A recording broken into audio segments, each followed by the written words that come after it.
Operating model conductivity भी कहा जा सकता है।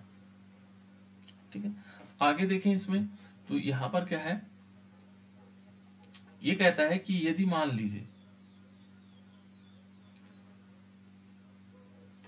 ठीक है ना, विद्युत अपघट्य में धनायन और ऋणायनों की संख्या क्या हो, एक से अधिक हो। ठीक है ना, मान लीजिए जो ज्यादा भी तो हो सकती है, ऐसा जरूरी नहीं कि एक ही होगा, है ना। यहाँ पर हमने क्या ले रखा है, ये जो फॉर्मूला बनाया हुआ है ये एक के लिए बना रखा। किसके लिए बना रखा बेटा, एक के लिए। जैसे यदि हम देखेंगे तो लैम्डा एम और इन्फिनेटिव और एक कैटायन होगा, एक एनायन होगा। मान लीजिए हमने कहा लैम्डा प्लस और नोट और प्लस क्या आएगा लैम्डा इनफाइनाइट भी दिखा सकते बेटा इसको, नोट भी अलग अलग किताबों में अलग अलग चीजें दिखाई गई है ना, तो हम इसको इस प्रकार से समझ सकते हैं। ये तो है केवल किसके लिए, जब हमारे पास सिंगल हो, और बहुत सारे हो, मान लीजिए नंबर ऑफ मॉलिक्यूल्स ज्यादा है, तो हम क्या करेंगे उसमें, उसके लिए फॉर्मूला दूसरा चेंज कर सकते हैं, लैम्डा एम इन्फिनेटिव और यहाँ पर इज इक्वल टू V1, जो हमारे पास V प्लस लिख सकते हैं इसको, जितने होंगे V होंगे, और लैम्डा प्लस इन्फिनेटिव और प्लस क्या होगा V माइनस लैम्डा इन्फिनेटिव और ये क्या आ जाएगा माइनस। इस प्रकार से हम इसको दिखा सकते हैं। ये कब है, जब इनकी संख्या एक से अधिक होगी, है ना। यहाँ पर हम इसको दिखा सकते हैं, यानी कि if the electrolyte gives more than one cation और एनायन, देन क्या हो जाएगा, ये हमारे पास आ जाएगा। अब देखो बेटा ये अलग अलग फॉर्मूले हो सकते हैं हमारे पास, है ना। कल हमने एक एग्जांपल के तौर पर हमने एक लिया था और आप लोगों ने किया भी था, है ना, MgCl2। इसको देखो तो बेटा MgCl2, इसको हमने कल किया था, हाँ ये कंप्लीट कर लिया था। ये हम करते हैं Al2SO4 और इसकी होल थ्राइस, थोड़ा सा डिफरेंट है ना। इसको इसका आयनाइजेशन कैसे होगा, पहले इसका आयनाइजेशन देखो क्या हो सकता है।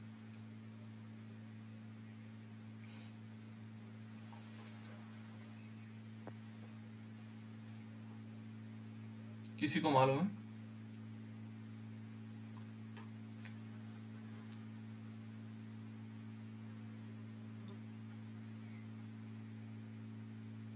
इसका आयनाइजेशन आता बेटा या नहीं आता मुझे?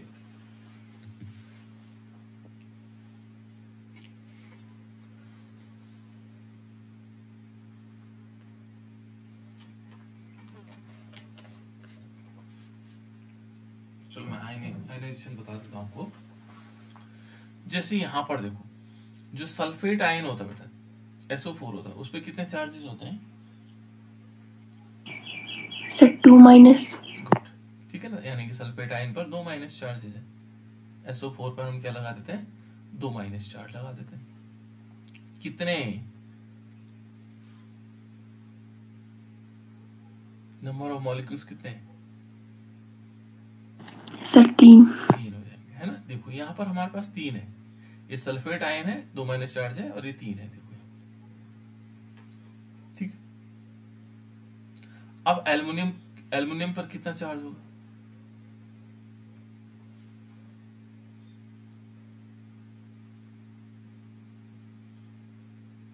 एल्युमिनियम पर कितना चार्ज होना चाहिए? देखो ये हमारे पास कितने नंबर एल्युमिनियम कितने हैं, एल्युमिनियम कितने बेटा, नंबर ऑफ एल्युमिनियम्स कितने हैं? Al2 है नहीं, इसका मतलब 2 एल्युमिनियम है, इतना तो पता लग रहा है। अब बहुत आसान है, देखो यहां पर क्या होगा, 3 2 जा 6, 3 दूना 6, 6 तो माइनस के, क्योंकि इस पे देखो इस पूरे मॉलिक्यूल पर या कोई चार्ज नहीं है, कोई चार्ज नहीं है, कोई चार्ज देखो Al2 और SO4 हमने लिखा, तो इसमें कहीं कोई चार्ज हमने नहीं लगा रखा, देखो तो इसमें कोई चार्ज हमने नहीं लगा रखा है। तो इसका मतलब क्या है, ये न्यूट्रलाइज है, उदासीन है, न्यूट्रल है ना।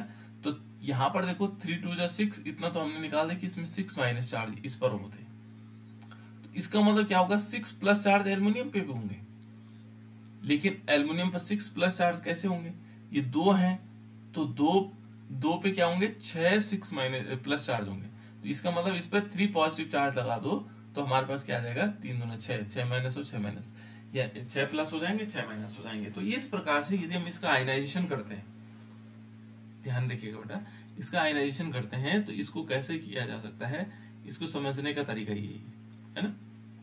मान लीजिए हमारे पास है Al2 और SO4 और इसका होल थ्राइस, ठीक है ना। मैं आपको जनरल वे में बता रहा हूं, कोई तरीके से नहीं बता रहा हूं, सिर्फ जनरल वे कैसे निकाला जा सकता है। तो हमने देखा सल्फेट आयन यहां पर लिखा, SO 2 माइनस चार्ज है, ये 3 है ना। एल्युमिनियम लिखा, लेकिन एल्युमिनियम कितने थे, 2 थे, तो हमने देखा 3 दूना 6 होना चाहिए। तो 3 दूना 6 का मतलब यहाँ पर भी क्या होगा, 2 तो ये है, तो 3 प्लस इस पे लगा देते, 3 दूना 6 प्लस हो जाएंगे, है ना। इस प्रकार से लिख सकते हैं। तो ये आयनाइजेशन हो गया। अब हम किस में जाएंगे, कोलराउस लॉ में। कोलराउस लॉ क्या करता है, वो कहता है कि लैम्डा इन्फिनिटिव m, और यहां पर क्या होगा, किसका हो रहा है, Al2SO4 के होल थ्राइस। इसको बड़े ब्रैकेट में भी लिख सकते हैं, है ना। इसका जो मोलर कंडक्टिविटी होगी, मोलर कंडक्टिविटी कैसे निकाली जा सकती है, इज इक्वल टू, यहां पर क्या होगा 2, यहां पर क्या आएगा 2 आएगा, पहले 2 जो पॉजिटिव है, लैम्डा है ना इन्फिनिटिव, और m की जगह क्या आ जाएगा, क्योंकि यहां पर कैटाइन होंगे, ये होगा Al2 3 पॉजिटिव, सॉरी, इस प्रकार से हो जाएगा। एल्युमिनियम पे 3 पॉजिटिव चार्जेस होंगे। फिर प्लस का चिन्ह लगाएंगे, देखो प्लस का चिन्ह लगाएंगे, ये कितने मॉलिक्यूल्स है बेटा, 3, यहाँ 3 आ जाएगा, लैम्डा इन्फिनिटिव आ जाएगा। और SO4 पे देखो, यहाँ पर क्या लिखेंगे हम, SO4 2 negative charge, SO4 2 negative charge, इस ये आएगा सबस्क्रिप्ट में नीचे की तरफ, है ना। तो इस प्रकार से हो जाएगा बेटा, ये फॉर्मूला, ये आयनाइजेशन, ये हो जाएगा किसके अनुसार, कोलराउस के। और इसी को हम क्या बोलते हैं, limiting molar conductivity, limiting molar conductivity, यानी कि अनंत तन्यता पर अनंत या सीमांत चालकता, है ना, सीमांत मोलर चालकता, क्योंकि मोलर चालकता है तो सीमांत मोलर चालकता। तो इस प्रकार से हम क्या कर सकते हैं, आयनाइजेशन कर सकते हैं। इसे न्यूमेरिकल करवाऊंगा मैं आप लोगों से, न्यूमेरिकल भी करवाते हैं। ये हो गया बेटा। अब आगे चलते हैं, देखो ये अलग अलग हमने फॉर्मूले लिखे थे और उसके आधार पर ये आ गए, है ना। ऐसे करके हम उनको क्या कर सकते हैं, दिखा सकते हैं।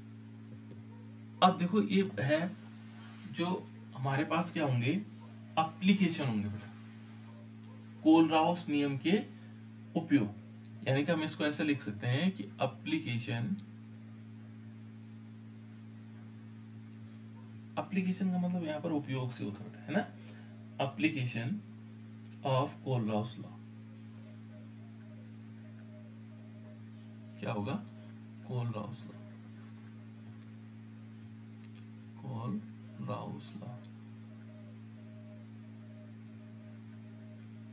इसकी क्या एप्लीकेशन, क्या उपयोग हो सकते हैं, कहां कहां पर हम इसका उपयोग कर सकते हैं, ठीक है।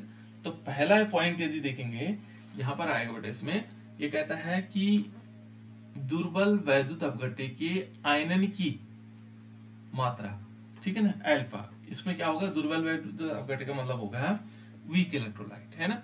एंड दूसरा क्या निकाल सकते हैं इसमें, आयनन स्थिरांक क्या, एक तो दुर्बल वैद्युत अपघट्य की आयनन की मात्रा, और दूसरा हमारे पास क्या आएगा, आयनन स्थिरांक। इसको बताऊंगा, मैं डिटेल से बताऊंगा।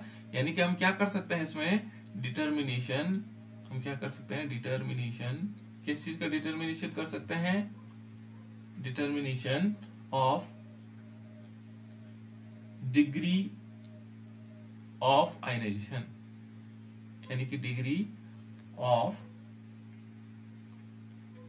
आयोनाइजेशन, ठीक है ना, आयोनाइजेशन, आयोनाइजेशन। एंड एक तो डिग्री ऑफ आयोनाइजेशन करते हैं, जिसको हम क्या बोल रहे हैं, आयनन की मात्रा, जिसको हम अल्फा से दिखा रहे हैं बेटा, है ना, degree of ionization. And ionization constant, ये दूसरा क्या है, यहां पर हम दिखा सकते हैं, and ionization constant, ionization constant, ये आयोनाइजेशन कांस्टेंट भी ज्ञात कर सकते हैं, है ना। किसका, देखो, determination of degree of ionization alpha and ionization constant, और इस आयोनाइजेशन कांस्टेंट को हम के से दिखाते हैं, है ना। Of a weak electrolyte, of a weak electrolyte, जो वीक इलेक्ट्रोलाइट होंगे, ठीक है ना, वीक इलेक्ट्रोलाइट, जो वीक इलेक्ट्रोलाइट है उनका हम क्या निकाल सकते हैं, एक डिग्री ऑफ आयनाइजेशन निकाल सकते हैं और दूसरा क्या निकालेंगे, आयनाइजेशन कांस्टेंट निकालेंगे। तो पहला हमारे पास अनुप्रयोग होगा, ठीक है ना, अभी बताऊंगा कैसे डिग्री ऑफ आयनाइजेशन निकाला जा सकता है। और ये दोनों, दूसरा है बेटा इसमें देखो दुर्बल वैद्युत अपघट्य, वही वीक इलेक्ट्रोलाइट इन्होंने दिया ही सब किस पे है, वीक इलेक्ट्रोलाइट के लिए। दुर्बल वैद्युत अपघट्य की अनंत तन्यता पर मोलर चालकता ज्ञात करना, ये तो इसका पहला काम था, है ना, यानी कि हम इसको कह सकते हैं ये तो मेन काम हो गया, ये अनंत तन्यता पर क्या निकालता है, मोलर चालकता निकाल सकता है। तो इसको हम ऐसे भी लिख सकते हैं कि देखो डिटर्मिनेशन, किस चीज का डिटर्मिनेशन कर रहा है, determination of molar conductivity, molar conductivity, molar conductivity of a weak, of weak, of weak कह सकते हैं, ऑफ वीक इलेक्ट्रोलाइट, इलेक्ट्रोलाइट्स है ना, at infinite dilution, at infinite dilution, कहां पर ज्ञात कर सकते हैं, जब इनफाइनाइट डाइल्यूशन हो रहा हो, इनफाइनाइट डाइल्यूशन। तो ये है बेटा इसमें, यदि इनफाइनाइट डाइल्यूशन होगा उस समय हम क्या कर सकते हैं, उसकी मोलर कंडक्टिविटी को ज्ञात कर सकते हैं। और जो थर्ड है देखो अल्प विलीय लवणों की विलीयता ज्ञात करना। मान लीजिए कोई लवण ऐसे हैं जो कम विलीय होते हो, कम सॉल्युबल होते हो, है ना, तो यहाँ पर हम उसको कह सकते हैं कि जिनकी सॉल्युबिलिटी बहुत कम होती है उनको, उनकी विलीयता को भी हम ज्ञात कर सकते हैं, है ना। तो थर्ड पॉइंट क्या था हमारे पास, डिटर्मिनेशन, ठीक है ना, determination, determination of, determination of solubility, यहां पर किसकी क्या आएगा, सॉल्युबिलिटी आएगा, solubility, determination of solubility and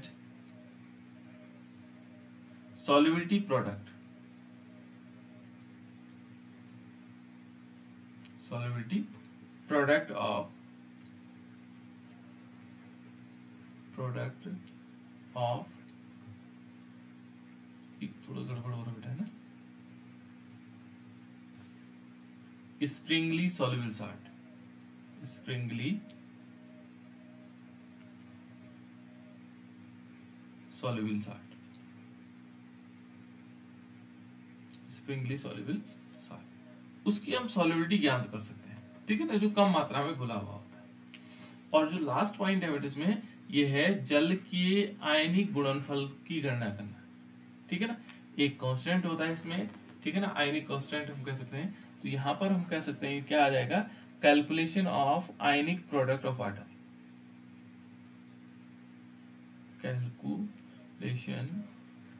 calculation of ionic, ionic product of water, ionic product of water, ये आ जाएगा।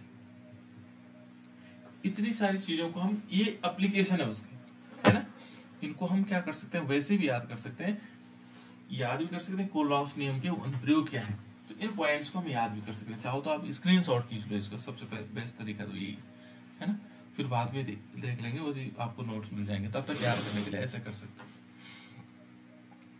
ओके, तो ये क्या हमारे पास एप्लीकेशन ऑफ कोलराउस लॉ, इनके एक एक करके देखते हैं क्या क्या हो सकता है बेटा। देखो पहला इसमें जो कोलराउस लॉ है ये है दुर्बल वैद्युत अपघट्यों की, देखो पहला वाले पॉइंट्स है, यह है दुर्बल वैद्युत अपघट्य के आयनन की मात्रा और आयनन स्थिरांक ज्ञात करना, ठीक है ना, determination of degree of ionization and ionization constant of weak electrolyte, of a weak electrolyte, जो वीक इलेक्ट्रोलाइट होते हैं उनको हमें क्या ज्ञात करना होता है, एक आयनन की मात्रा ज्ञात करनी होती है, डिग्री ऑफ आयनाइजेशन हो गया, और दूसरा आयनाइजेशन कांस्टेंट ज्ञात करना होता है। तो पहला जो इसका अनुप्रयोग है ये वाला है, ठीक है।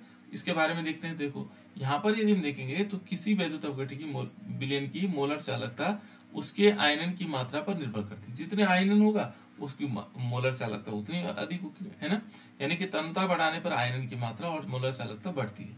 जैसे यदि हमने देखा, इससे पहले हमने नियम पढ़ा भी था, है ना, क्या कहा था कि जब हम क्या करते हैं, डाइल्यूशन करते हैं, इनफाइनाइट डाइल्यूशन करते हैं, तो वहां पर क्या होता है, डिग्री ऑफ आयनाइजेशन और मोलर कंडक्टिविटी दोनों बढ़ती है, ठीक है ना। यानी कि अनंत तन्यता पर क्या होगा, आयनन की मात्रा एक और अर्थात पूर्ण हो जाती है ना। यानी कि उसको हम कह सकते हैं कि जो आयनाइजेशन है, डिग्री ऑफ आयनाइजेशन है वो, या डिग्री ऑफ क्या कह सकते हैं, डिग्री ऑफ आयनाइजेशन है, और वो क्या होगा, अनंत तन्यता पर पूर्ण हो जाएगा, पूरा होगा, ऐसा कुछ माना गया है ना।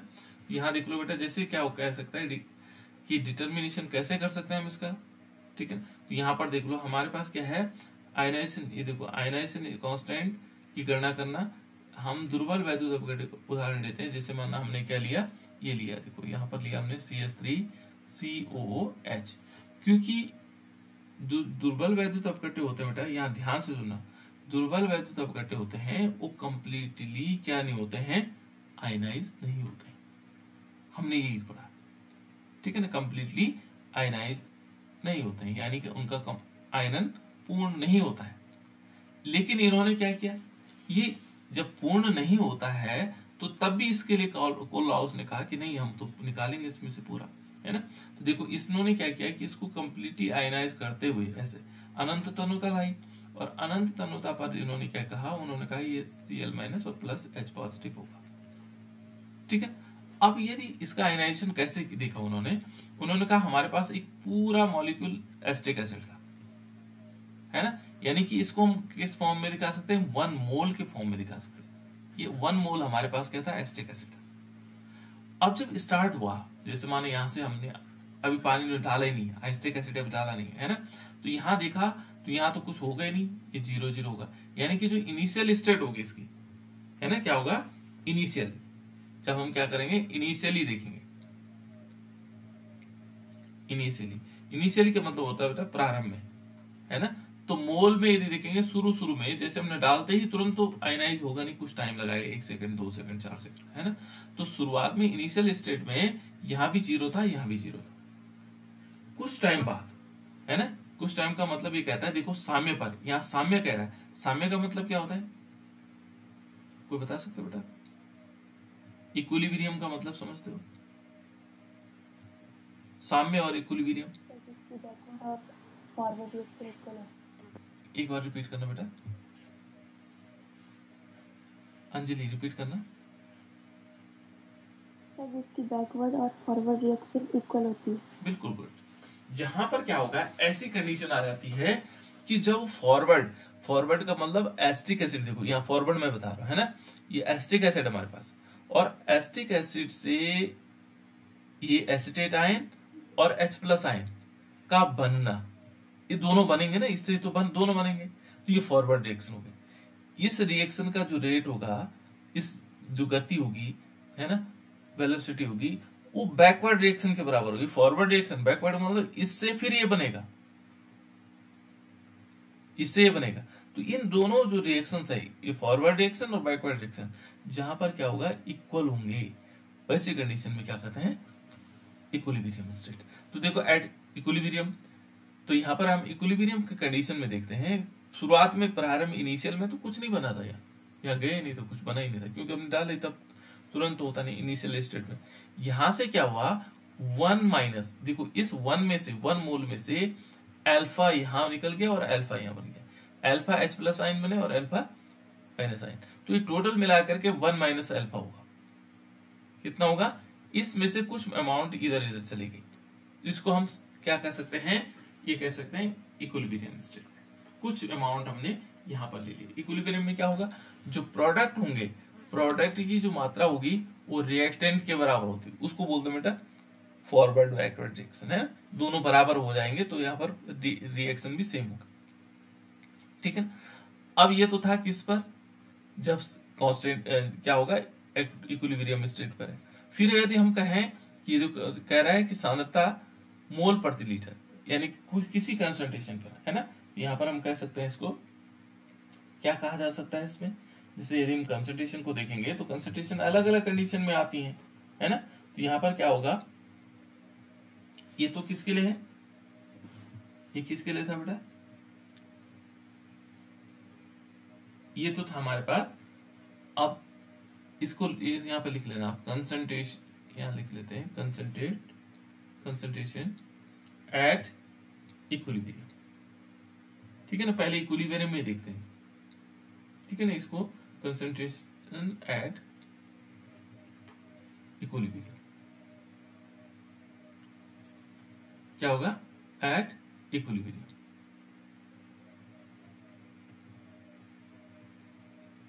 ठीक है ना, यहां पर आ जाएगा। तो अब ये कह रहा है कि इस इक्विलिब्रियम की कंडीशंस में क्या होगा, कंसंट्रेशन भी देखने में, तो यहां कंसंट्रेशन के साथ क्या कर देंगे, सी लगा देंगे। सी कंसंट्रेशन होगा 1 माइनस अल्फा हो जाएगा, और यहां आएगा अल्फा, यहां रहेगा, यहां पर भी अल्फा होगा। लेकिन ये क्या है बेटा, कंसंट्रेशन के साथ है, तो यहां क्या आएगा, C alpha into C alpha, ये दोनों इनकी कंसंट्रेशन भी हो जाएगी, जैसे एस्टेटाइन और ये वाला, ठीक है। ये था कंसंट्रेशन एट इक्विलिब्रियम, एक कंसंट्रेशन हुआ इक्विलिब्रियम, ठीक है। और उसके बाद आएगा, अब हम निकालते हैं बेटा यहाँ पर लॉ ऑफ मास एक्शन, है ना।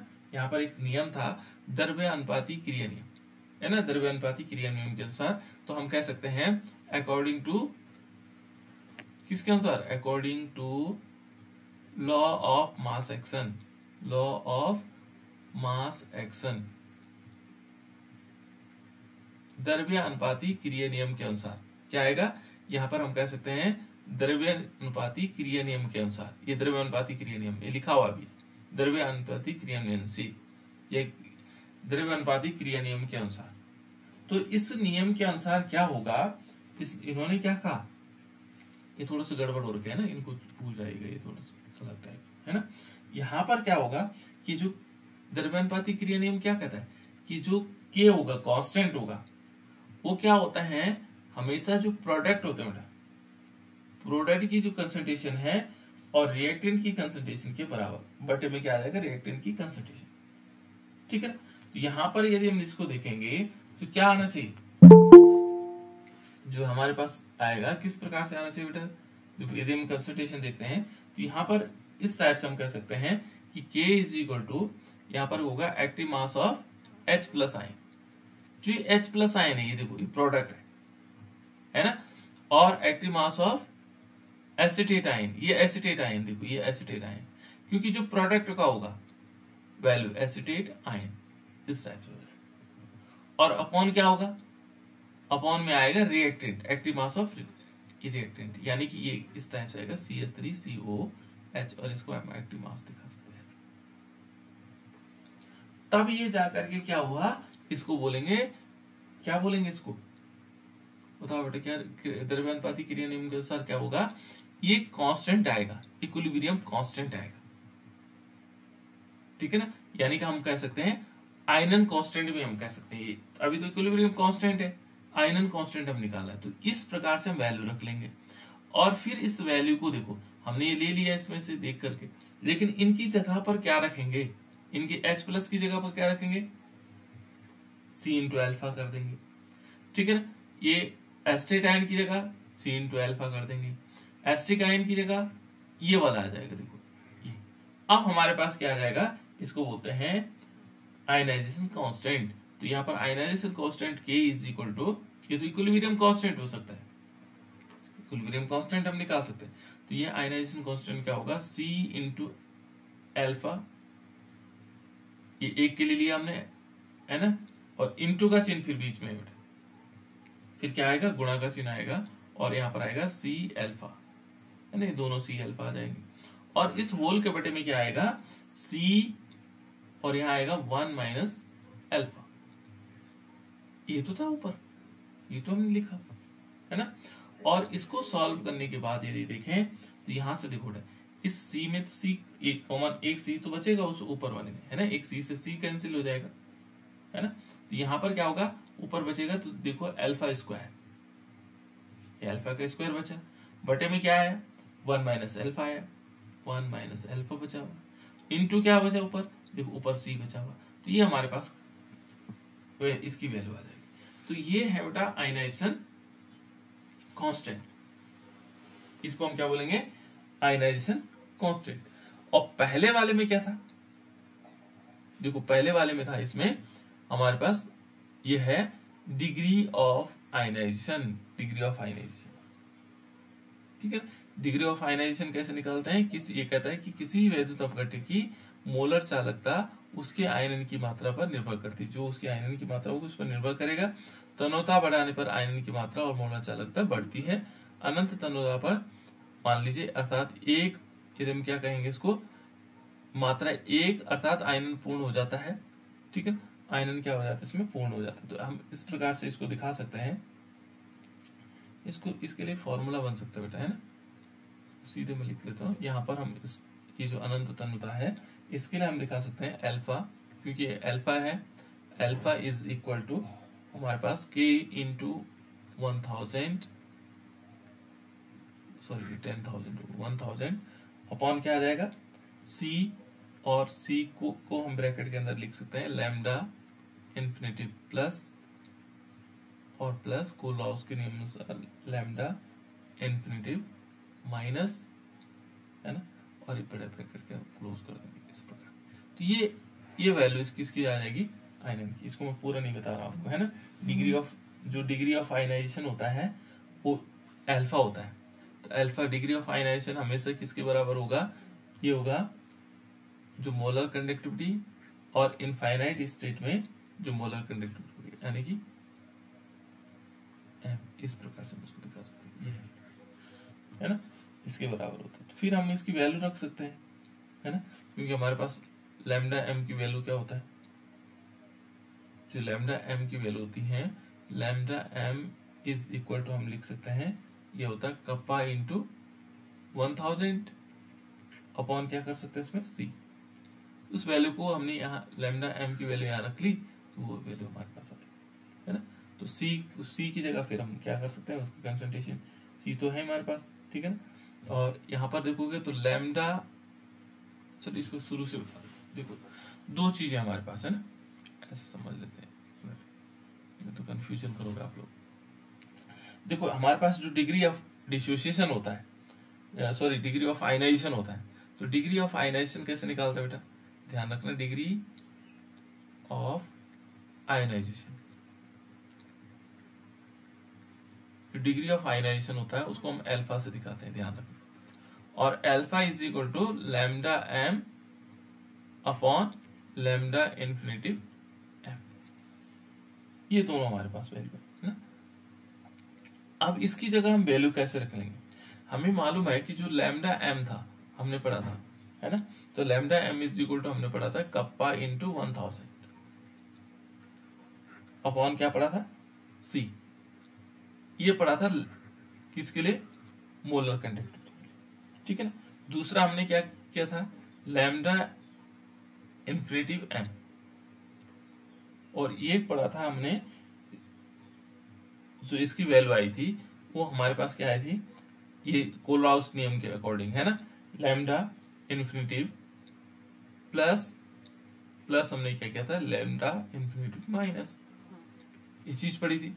अब इन दोनों की वैल्यू को हम यहाँ रख लेंगे, पहले ऊपर देखो यहाँ पर अल्फा इज इक्वल टू, यदि हम लिखेंगे, है ना, डिग्री ऑफ आयनाइजेशन यदि हम अल्फा इज इक्वल टू देखते हैं, तो इस m की जगह रखेंगे, इस m की जगह क्या रखेंगे, कप्पा इंटू 1000, और अपॉन क्या कर देंगे c, और इस m की जगह क्या, डेल्टा जो इन्फिनिटिव m है इसकी जगह ये वैल्यू रख लेंगे। तो c के बाद क्या आ रहा है, यहाँ आ रहा है लैम्डा इन्फिनिटिव, है ना, और प्लस आ जाएगा, और प्लस क्या होगा, लैम्डा इन्फिनिटिव माइनस, है ना, ये माइनस की वैल्यू होगी, और इसको हम ब्रैकेट क्लोज कर देंगे। तो ये हमारे पास क्या आ जाएगा, डिग्री ऑफ आयनाइजेशन, ऐसे भी निकाल सकते हैं। तो ये दोनों मेथड है, ठीक। अब थोड़ी सी और आगे देखते हैं, जो दूसरा है इसमें, ये कोलराउस का नियम का अनुप्रयोग जो हमारे पास एप्लीकेशन है, दूसरा अनुप्रयोग है, यह है determination of molar conductivity of weak electrolyte eight infinite dilution, यानी कि जो हमारे पास दुर्बल वैद्युत अपघट्य हैं, ठीक है ना, वीक इलेक्ट्रोलाइट्स, अनंत तन्यता पर उनकी क्या करना है, मोलर चालकता ज्ञात करनी है, यानी कि determination of molar conductivity of weak electrolyte eight infinite dilution. जब इनफाइनाइट डाइल्यूशन हो रहा होगा तो उस समय हमें उसकी क्या निकालनी है, मोलर चालकता निकालनी, मोलर कंडक्टिविटी निकालनी। ठीक है ना। दूसरा ये हम ज्ञात कर सकते हैं, उससे हम पता लगा सकते हैं ना मोलर कंडक्टिविटी उसकी। तो कैसे होगा इसमें, थोड़ी सी इसके बारे में जान लेते हैं, है ना। यहाँ देखो बेटा, मान लीजिए हमने एसिटिक एसिड लिया और इसकी अनंत अनुता पर चालकता ज्ञात करनी है, तो कैसे ज्ञात की जा सकती है ना। तो पहले हम इसका क्या करेंगे, आयनाइजेशन करेंगे। आयनाइजेशन क्या होता है बेटा इसका, एसिटिक एसिड का जब हम आयनाइजेशन करते हैं तो क्या बनता है,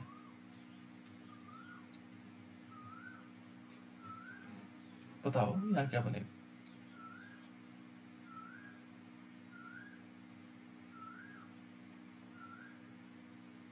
कोई बताओ। तो सिंपल है बेटा, कैसे करते हैं, CH3 CH3COOH COO माइनस, है ना, और H plus. Sir H plus ऐसे भी लिख सकते हो या ऐसे भी लिख सकते हो, H प्लस और प्लस CH3, इससे कोई फर्क नहीं पड़ेगा ना, आगे पीछे लिखने ऐसे भी लिख सकते हो, कोई दिक्कत नहीं। ये आयनाइजेशन होता है। अब जो कोलराउस ने क्या कहा था, जो इनफाइनाइट स्टेट में हमने क्या करना है, इसकी मोलर कंडक्टिविटी ज्ञात करनी। तो सिंपल है, क्या लिखते थे हम, कैसे ज्ञात करते थे, अभी कोलराउस के नियम अनुसार कैसे करेंगे, ज्ञात करेंगे इसको।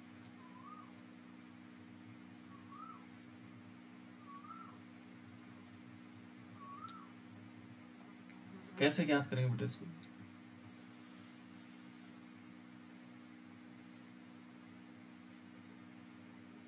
ये तो आ जाएगा, तो अभी बताया जस्ट कुछ ही टाइम में।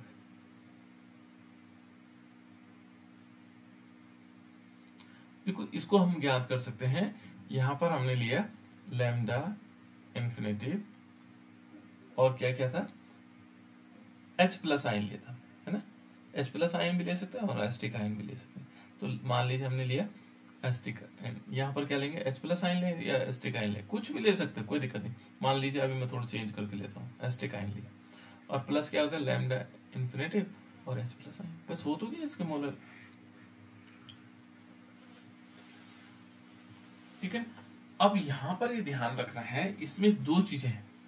ये कहता है कि 2 strong electrolyte are taken which contain H plus ion, है ना, and acetate ion they are supposed HCl और CH3CO।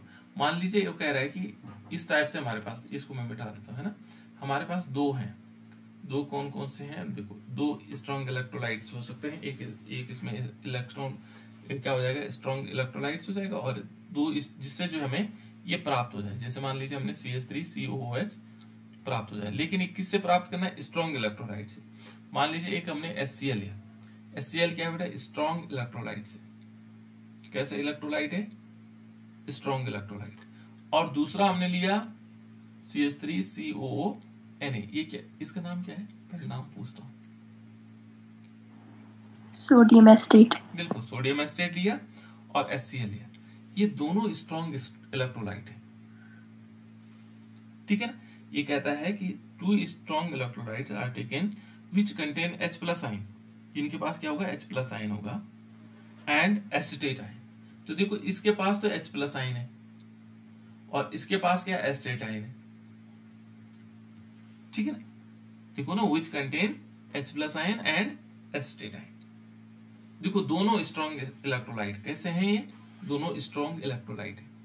कल कहा था ना 3 लिख के लाना, आया आप लोग नहीं लाए, चलो कोई बात नहीं। ठीक है ना, ये दोनों क्या है बेटा, स्ट्रॉन्ग इलेक्ट्रोलाइट है, और इनके पास क्या है, एक के पास H प्लस आयन है और एक के पास एसिटेट आयन। और जबकि हम एसिटिक एसिड को देखेंगे तो ये भी दो चीजें देता है, एक तो एसिटेट आयन देता है, ये वीक इलेक्ट्रोलाइट है, और प्लस H प्लस आयन देता है। तो हमने क्या किया, इस प्रकार का वो लिया, स्ट्रॉन्ग इलेक्ट्रोलाइट दिया, जिसमें एक भी H प्लस आयन था और एक पर क्या था, एसिटेट आयन था, है ना। One more strong electrolyte is taken which contain ions other than H plus ion, और क्या होगा COO माइनस आयन। ऐसा एक और इलेक्ट्रोलाइट लेंगे हम जिनमें ये दोनों चीजें नहीं है, ना तो H, जिसमें क्या होगा H प्लस आयन भी ना हो और ये दोनों ना हो, है ना। तो यहाँ पर हमारे पास है बेटा HCl NaCl सॉरी,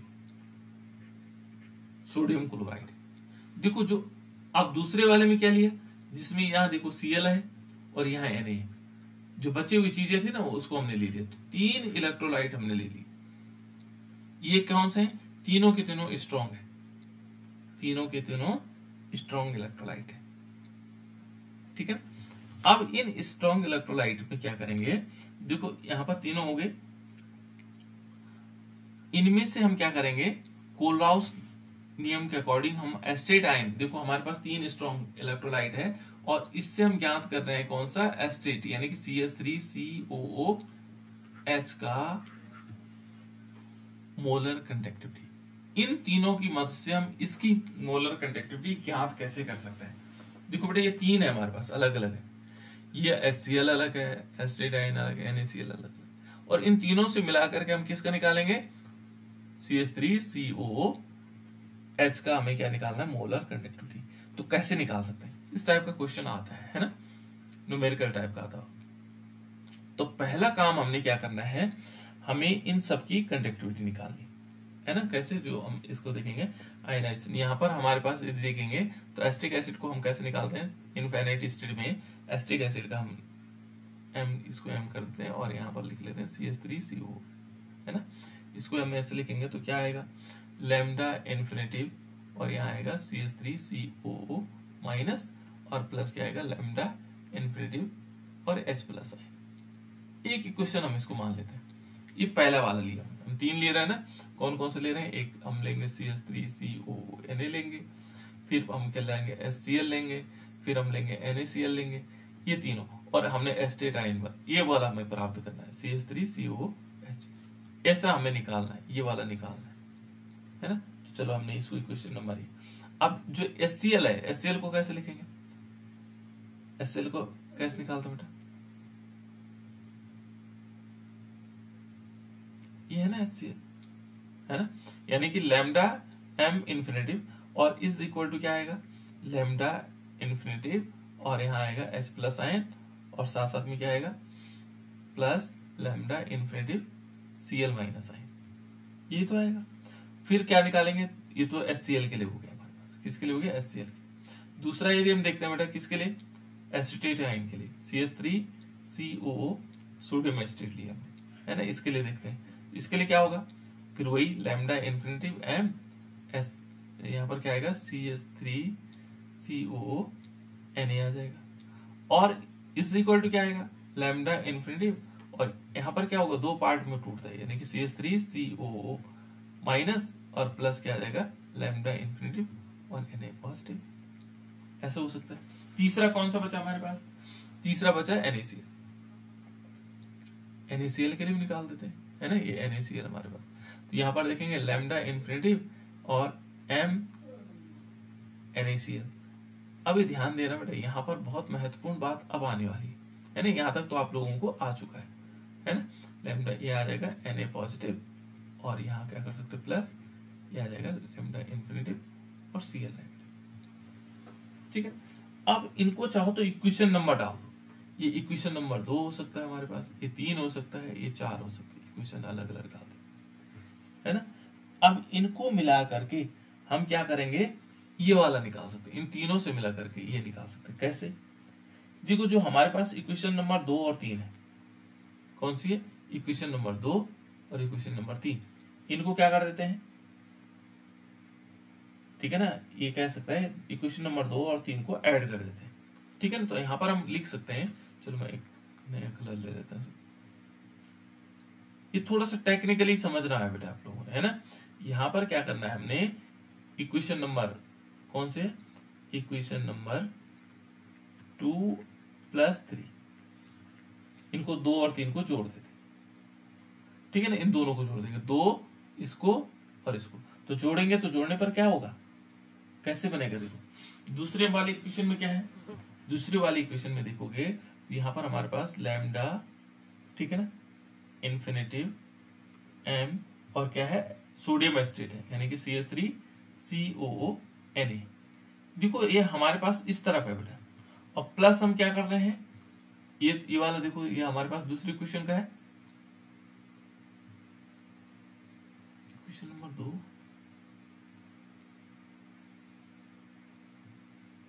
और 3 को हम ऐड कर देते हैं ना। एक तो चलो ठीक है, ये मैंने पहले लिखना था, चलो कोई बात नहीं, चलो दूसरे वाले को लिख लेते हैं बाद में ना, थोड़ा गलत कर दिया, चलो कोई बात नहीं बेटा। इसमें यहाँ पर हो गया इन्फिनेटिव, और यहाँ पर क्या कर देंगे HCl, MHCl।